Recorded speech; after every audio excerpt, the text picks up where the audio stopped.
अस्सलाम वालेकुम, this is Umaina Basit from ocean of knowledge. तो आज हम कर रहे हैं मैथ 10 की एक्सरसाइज 4.3 का क्वेश्चन नंबर 2, जो कि एक फ्रैक्शन दी हुई है और कहा हुआ है रिजॉल्व इनटू पार्शियल फ्रैक्शन। हमने इस फ्रैक्शन को पार्शियल फ्रैक्शन में रिजॉल्व करना है, एक फ्रैक्शन को बहुत सारे फ्रैक्शंस में तब्दील करना है। तो पार्शियल फ्रैक्शन में रिजॉल्व करने का एक पूरा मेथड है जिसे हमें फॉलो करना होता है। तो सबसे पहले सॉल्यूशन में हम क्या लिखते हैं, हम लिखते हैं लेट। हम लेट कर रहे हैं, सपोज कर रहे हैं इस फ्रैक्शन को पार्शियल फ्रैक्शन में। तो पार्शियल फ्रैक्शन में लिखने का क्या तरीका है, तो नीचे एक्स स्क्वायर प्लस 1 पहला फैक्टर हो गया और दूसरा फैक्टर एक्स प्लस 3 हो गया। इस फ्रैक्शन को हम लेट कर रहे हैं। ये देखें नीचे कितने फैक्टर्स हैं, नीचे 2 फैक्टर्स दिए हुए हैं। जब कोई फैक्टर का जो वेरिएबल होता है उसकी पावर 1 हो, देखें यहाँ x प्लस 3 है, x की पावर 1 है, तो इसके ऊपर तो कोई कैपिटल लेटर ले लेते हैं a या b या c। लेकिन जब नीचे फैक्टर में x वेरिएबल की पावर 2 हो तो तब हमें कैसे लेना होता है। देखें पहला फैक्टर x स्क्वायर प्लस 1 है, यानी वेरिएबल जो है उसकी पावर 2 है, 1 नहीं है। जब x स्क्वायर प्लस 1 होगा तो नीचे हम फैक्टर x स्क्वायर प्लस 1 जब लेंगे तो ऊपर हम कैपिटल A अकेला नहीं लेंगे, हम क्या लेंगे, A लेंगे, साथ x लेंगे, फिर प्लस लेंगे और फिर b लेंगे। क्योंकि जब वेरिएबल अकेला होता है यानी पावर 1 होती है उसकी, तो फिर हम अकेला एक कैपिटल लेटर ले लेते हैं। लेकिन जब x की पावर 2 होगी तो तब हम इस तरह की शक्ल में लेंगे, कैपिटल लेटर लेंगे, साथ वेरिएबल होगा, फिर प्लस करके दूसरा कैपिटल लेटर आएगा। अब प्लस आ गया। अब देखिए दूसरा फैक्टर हमारे पास x प्लस 3 है, तो क्योंकि यहाँ x की पावर अकेली 1 है तो यहाँ x प्लस 3 नीचे आएगा और ऊपर एक अकेला कैपिटल लेटर आ जाएगा। ठीक है, ये बात समझ आ गई। अब जब हम a, b और c के इक्वल कर लेते हैं तो इस इक्वेशन को हमेशा 1 का नाम दे देते हैं, क्योंकि आगे जाके हमने इसको यूज़ करना होता है। अब हमने एक फ्रैक्शन को पार्शियल फ्रैक्शन में सपोज कर लिया, लेट कर लिया।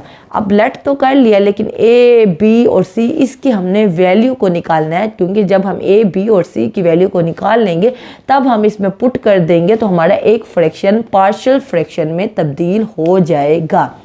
अब जो अगला स्टेप होता है इसका वो ये होता है, हमने मल्टीप्लाई करना होता है। मल्टीप्लाई किससे करना होता है, मल्टीप्लाई जो डिनोमिनेटर में हमारे पास फैक्टर्स होते हैं वो 2 फैक्टर्स क्या हैं, एक एक्स स्क्वायर प्लस 1 है और दूसरा फैक्टर x प्लस 3 है। हमने मल्टीप्लाई करना है ऑन बोथ साइड, यानी बराबर के राइट हैंड साइड भी और लेफ्ट हैंड साइड भी, दोनों साइड्स पे हमने इन 2 फैक्टर्स से मल्टीप्लाई करना है।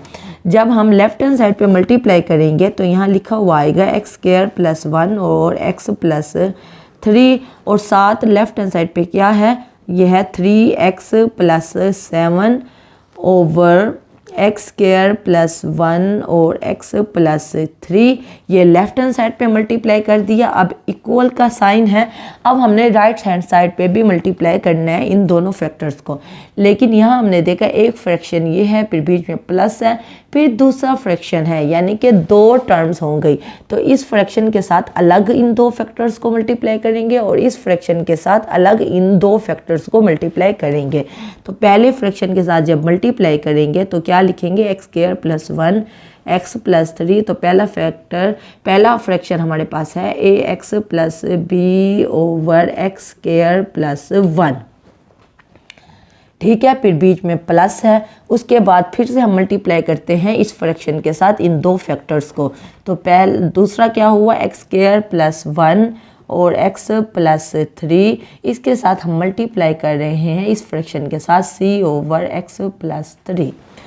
अब आगे क्या है, देखिए मल्टीप्लाई हो रहा है, बीच में कोई साइन नहीं है। ऊपर नीचे अगर सेम वैल्यू हो और बीच में मल्टीप्लाई का साइन हो तो ऊपर नीचे सेम वैल्यू हो तो वो कट हो जाती है। X square plus 1 x square plus 1, ये पूरा फैक्टर सेम है तो पूरा फैक्टर कट गया। इसी तरह x प्लस 3 पूरा फैक्टर सेम है तो x प्लस 3 पूरा फैक्टर कट गया। अब हम राइट हैंड साइड पे आते हैं, तो यहाँ नीचे एक्स स्क्वायर प्लस 1 है और यहाँ एक्स स्क्वायर प्लस 1 है, तो एक्स स्क्वायर प्लस 1 पूरा फैक्टर कट गया, बाकी एक्स प्लस 3 रह गया। यहाँ देखिए यहाँ x प्लस 3 पूरा फैक्टर है, ऊपर x प्लस 3 है, बीच में मल्टीप्लाई का साइन है, ऊपर नीचे सेम वैल्यू है, तो वो कट हो जाएगी। कटिंग के बाद जो हमारे पास शक्ल बनेगी वो बनेगी 3x plus 7 is equal to, पहले हम ax प्लस b को लिख लेते हैं, ax प्लस b, और जो एक फैक्टर बच गया था क्या है वो x प्लस 3 है, तो x प्लस 3 साथ आ गया। फिर बीच में प्लस है, जो c जो है पहले हम उसको लिख लेते हैं, और बाकी जो एक फैक्टर बच गया वो क्या है एक्स स्क्वायर प्लस 1, 2 का हमने इसको नाम दे दिया। अब हमने क्या करना है, अब हमने ये करना होता है कि नीचे जो फैक्टर्स यूज़ हो रहे होते हैं डिनोमिनेटर में, उसमें किसी एक फैक्टर को हमने 0 के बराबर करके x की वैल्यू को निकालना होता है। देखिए यहाँ तो 0 के बराबर करके x की वैल्यू नहीं निकाल सकते क्योंकि यहाँ x की पावर 2 है, तो कैसे निकालेंगे। लेकिन जो ये फैक्टर है ये x प्लस 3 है, इसको अगर 0 के बराबर करेंगे 3 उधर चला जाएगा, x की वैल्यू -3 निकल आएगी। तो हम यही काम करते हैं, हम लिखेंगे पुट x प्लस 3 को हमने 0 के इक्वल कर दिया, 3 उधर गया, तो x की वैल्यू आ गई -3। हमने किस में पुट करना है, इस इक्वेशन 2 में पुट करना है। इक्वेशन 2 में जब हम पुट करेंगे x की वैल्यू -3, यानी कि जहाँ जहाँ हमें x नज़र आएगा वहाँ वहाँ हम -3 पुट कर देंगे। तो 3 पहले से मौजूद है, x की जगह पे -3 आ गया, फिर प्लस है, फिर 7 है, इज इक्वल टू a है, x की जगह पे हम -3 पुट करते हैं, फिर प्लस b है, और फिर x प्लस 3 है, यानी x की जगह पे -3 प्लस 3, और फिर प्लस c है, x की जगह पे -3 का स्क्वायर, फिर प्लस 1। अब 3 को -3 से मल्टीप्लाई किया तो ये -9 आ गया, -9 प्लस 7 इज इक्वल टू -3 को जब a से मल्टीप्लाई करेंगे वो -3a लिखा हुआ आएगा, 7 प्लस b है, और उसके बाद -3 प्लस 3 और ये 0 हो गया। 0 है तो ये 0 जब इस फैक्टर के साथ मल्टीप्लाई होगा ये भी 0 हो जाएगा। प्लस c है, -3 की पावर 2 है, इसका मतलब है माइनस की पावर भी 2 है और 3 की पावर भी 2 है। माइनस की पावर 2 का क्या मतलब है, minus multiply by minus equal two plus, और 3 की पावर 2 का मतलब है 3 2 मरतबा मल्टीप्लाई हो रहा है, 3 multiply by 3 is equal to 9, तो ये हो जाएगा +9। तो प्लस शुरू में लिखने की ज़रूरत नहीं होती, +9 हो गया, +9 प्लस 1। अब आगे हम सॉल्व करते हैं, -9 प्लस 7 हमारे पास क्या वैल्यू बनी, हमारे पास वैल्यू बनी -2 इज इक्वल टू, देखें ये पूरी वैल्यू 0 के बराबर आ गई है, तो इक्वल टू यहाँ 0 लिख लेते हैं, फिर प्लस c 9 प्लस 1 10, तो ये हमारे पास प्लस 10c हो गया। अब 10c है, 10c अब इसको आगे मज़ीद सॉल्व करें तो -2 प्लस -2, इसको -2 और इक्वल टू 10c। अब 10c से मल्टीप्लाई हो रहा है, बराबर की इस तरफ आके डिवाइड हो जाएगा, तो यहाँ लिखते हैं -2/10 इज इक्वल टू c। 2 को 10 पे डिवाइड करेंगे, 2 1s are 2 और 2 5s are 10, तो c की वैल्यू निकल आएगी जो कि -1/5 है। अब देखें जितने कैपिटल लेटर को हम यूज़ करते हैं इस इक्वेशन 1 में, a, b और c, हमने इन तीनों की वैल्यू को निकालना है। c हमारे पास निकल आया है, बाकी b और a हमने निकालना है।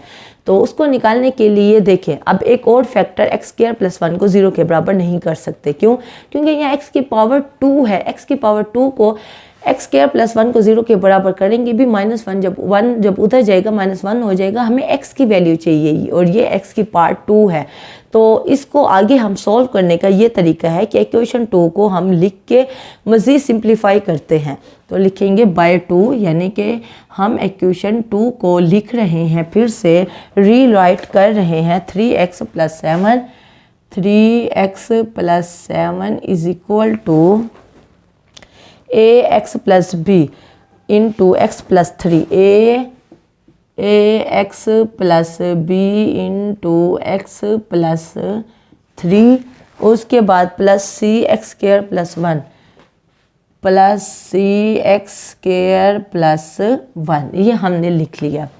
अब हमने क्या करना है, इसको मज़ीद सिंप्लीफाई करना है, सॉल्व करना है। 3x + 7 पहले से मौजूद है। ax को पहले x से मल्टीप्लाई करेंगे, फिर ax को 3 से करेंगे। तो ax को जब x से करेंगे तो ax² हो जाएगा, ax को 3 से करेंगे तो हमारे पास 3ax हो जाएगा। फिर b को x से करेंगे, फिर b को 3 से करेंगे, b को x से करेंगे तो ये bx हो जाएगा, फिर ये 3b हो जाएगा। प्लस c को x² से करेंगे, cx² हो जाएगा, c को 1 से करेंगे तो ये c हो जाएगा। अब इसको मज़ीद हम सोल्व करते हैं। 3x + 7 = x² जो वाले हैं उनको इकट्ठा कर लिया, यहाँ एक x² है और यहाँ cx² है।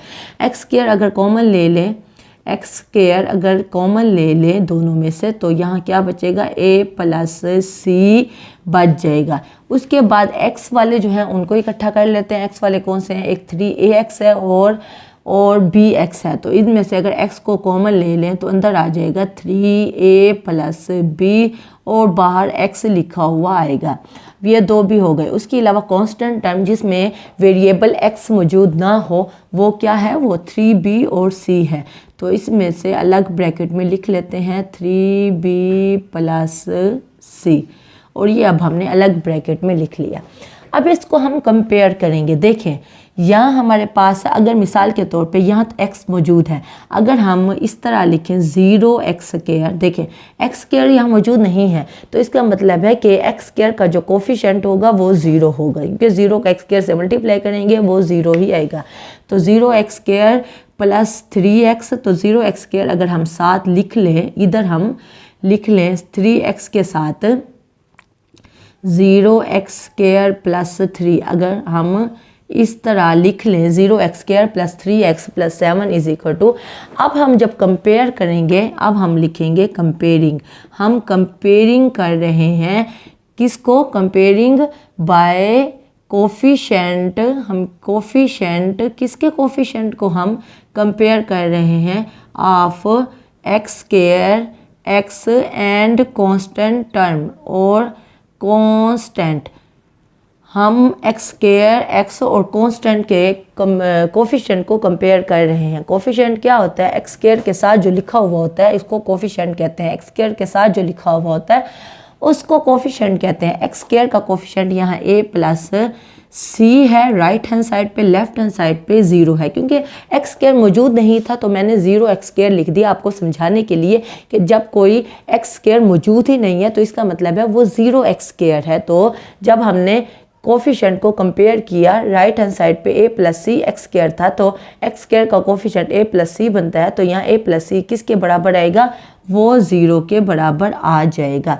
इसी तरह x के कोफिशिएंट को जब हम कंपेयर करेंगे तो वो क्या होगा, 3a + b किसके बराबर आएगा। देखिए यहाँ x मौजूद है, x का कोफिशिएंट यहाँ 3 है तो ये 3 के इक्वल हो जाएगा।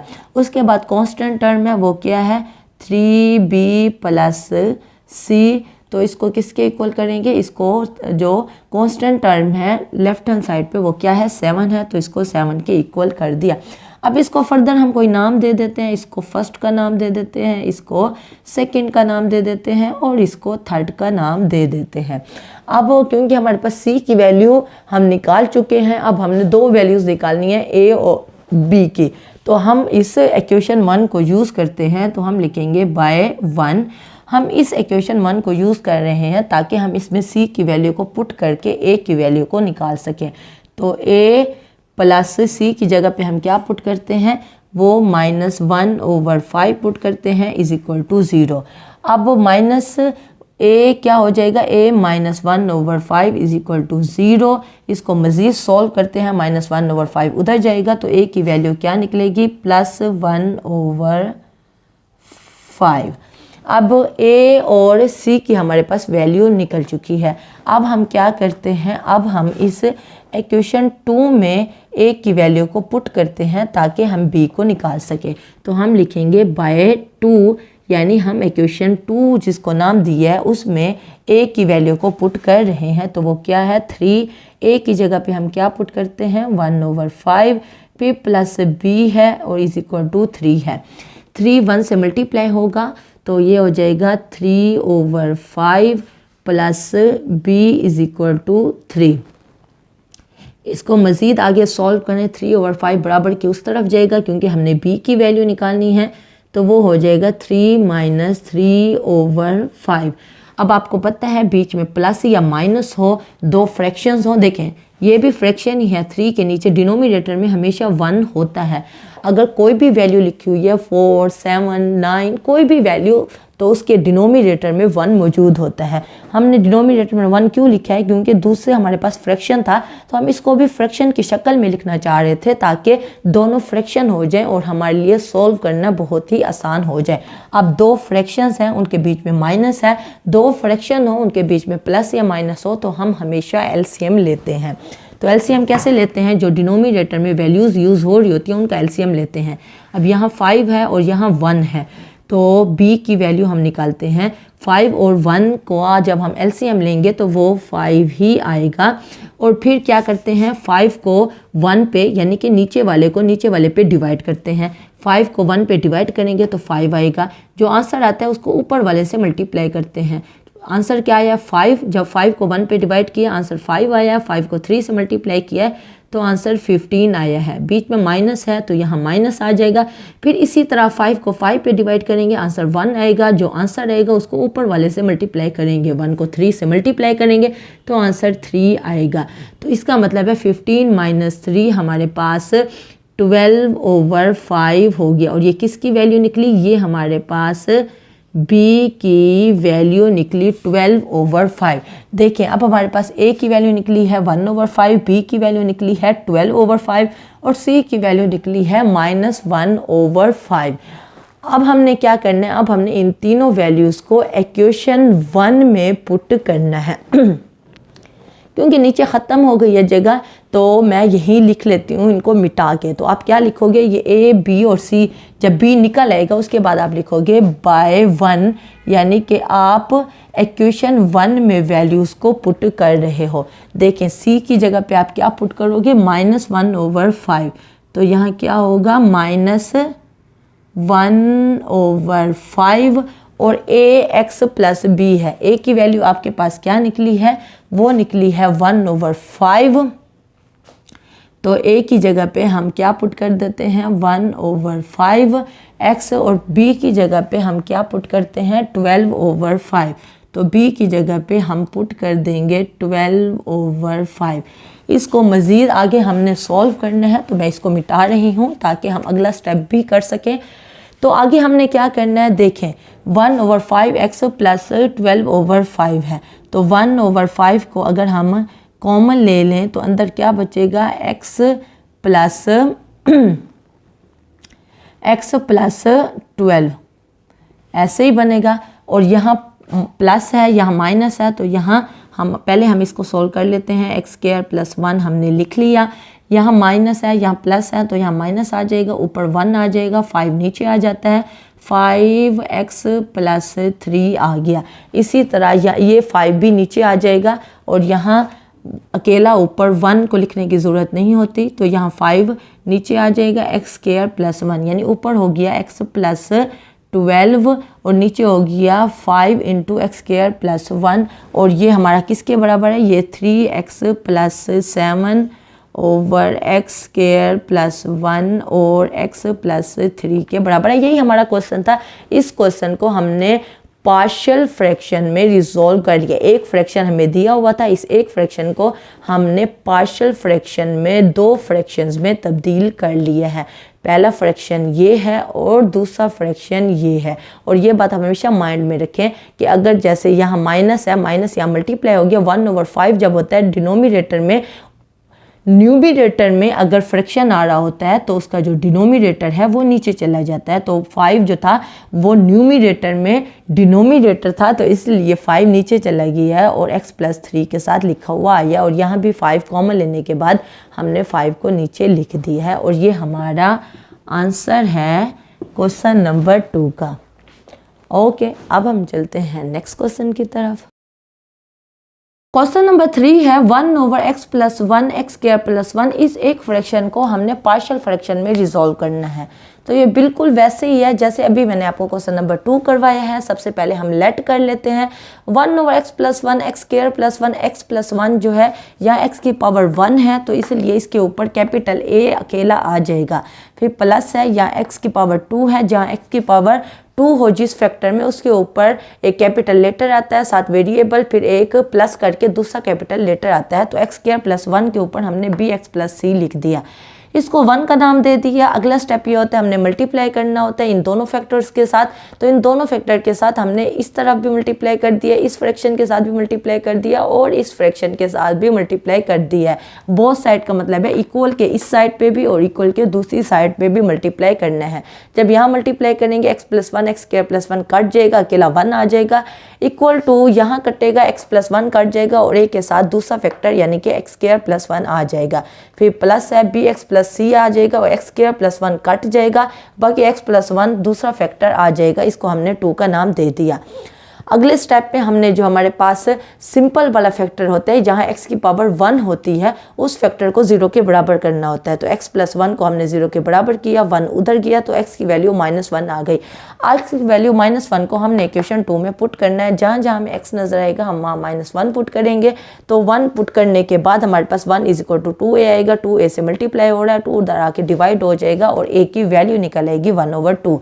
अब उसके बाद क्योंकि हमारे पास कोई और फैक्टर नहीं है जिसको 0 के इक्वल करें, क्योंकि जो दूसरा फैक्टर है वो x² + 1 है, यहाँ x की पावर 2 है, जहाँ x की पावर 2 हो उसको 0 के इक्वल नहीं करते, सिर्फ जहाँ x की पावर 1 हो तो उसको 0 के इक्वल करते हैं। x² + 1 दूसरा फैक्टर है। तो अब हमें क्या करना होता है, अब हम इक्वेशन 2 को फिर से लिखते हैं। इक्वेशन 2 को हमने फिर से लिख लिया। कैसे लिखा, सिंप्लीफाई किया, a को x² से मल्टीप्लाई किया, फिर a को 1 से किया, इसी तरह bx को पहले x से किया, bx को 1 से किया, cx को किया और c को फिर 1 से किया। और जब इस तरह मल्टीप्लाई करने के बाद हमारी जो शक्ल है x² वालों को इकट्ठा कर लिया, x² कॉमन लिया तो a + b अंदर आ गया, फिर प्लस x वालों को इकट्ठा किया, x कॉमन ले लिया, b + c आ गया और फिर जो कांस्टेंट टर्म थे जहाँ x वेरिएबल इन्वॉल्व नहीं था a + c उसको लिख लिया। ये लिखने के बाद अब हम कंपेयर कर रहे हैं बराबर के इस तरफ वाले और इस तरफ वाले जो x² x और कांस्टेंट टर्म है उनके कोफिशिएंट को हमने कंपेयर करना है।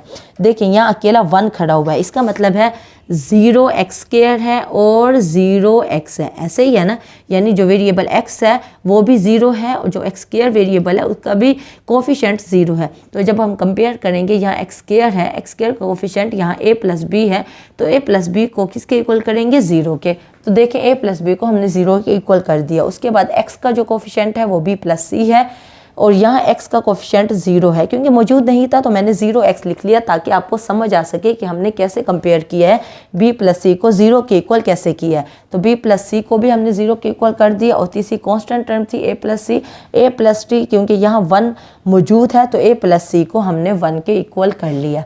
अब हम इस इक्वेशन को हल कर रहे हैं तो हमारे पास क्योंकि a की वैल्यू निकल चुकी है जो कि 1/2 है, तो इक्वेशन 1 में हम a की वैल्यू को पुट करेंगे जो कि है 1/2। जब b की वैल्यू निकालेंगे तो a की वैल्यू उधर जाएगी, यानी कि 1/2 उधर जाएगा तो -1/2 हो जाएगा, क्योंकि बराबर के इस तरफ +1/2 था तो दूसरी साइड पे जाके -1/2 हो गया और b की हमारे पास वैल्यू निकल आई।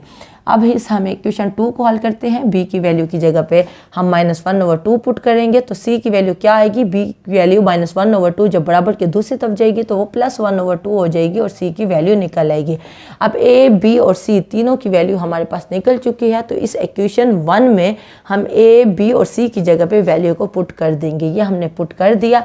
आगे आपको पता हो कि न्यूमरेटर में, ये न्यूमरेटर है ना, ये न्यूमरेटर है और ये डिनोमिनेटर है। न्यूमरेटर में अगर फ्रैक्शन आ जाए और उस फ्रैक्शन में जो डिनोमिनेटर होता है वो नीचे चला जाता है, तो 1/2 जो फ्रैक्शन है इसका डिनोमिनेटर 2 है तो 2 नीचे चला गया, 2 × x + 1 आ गया। इसी तरह यहाँ भी -1/2 हमने जब कॉमन ले लिया तो यहाँ क्या बचा, x। जब माइनस कॉमन लेते हैं तो अंदर वाले साइन तब्दील हो जाते हैं। माइनस जब कॉमन लिया तो यहाँ आ गया x - 1, तो यहाँ x - 1 आ गया और 2 डिनोमिनेटर में था तो वो नीचे चला गया, 2 × x² + 1। और माइनस क्यों आया, क्योंकि माइनस हमने कॉमन लिया था तो माइनस कॉमन वाला आ गया और 1/2 के साथ प्लस की जगह पे माइनस आ गया क्योंकि हमने माइनस कॉमन लिया है। और ये हमारा आंसर है क्वेश्चन नंबर 3 का। हमने एक फ्रैक्शन को पार्शियल फ्रैक्शन में रिजॉल्व कर लिया है।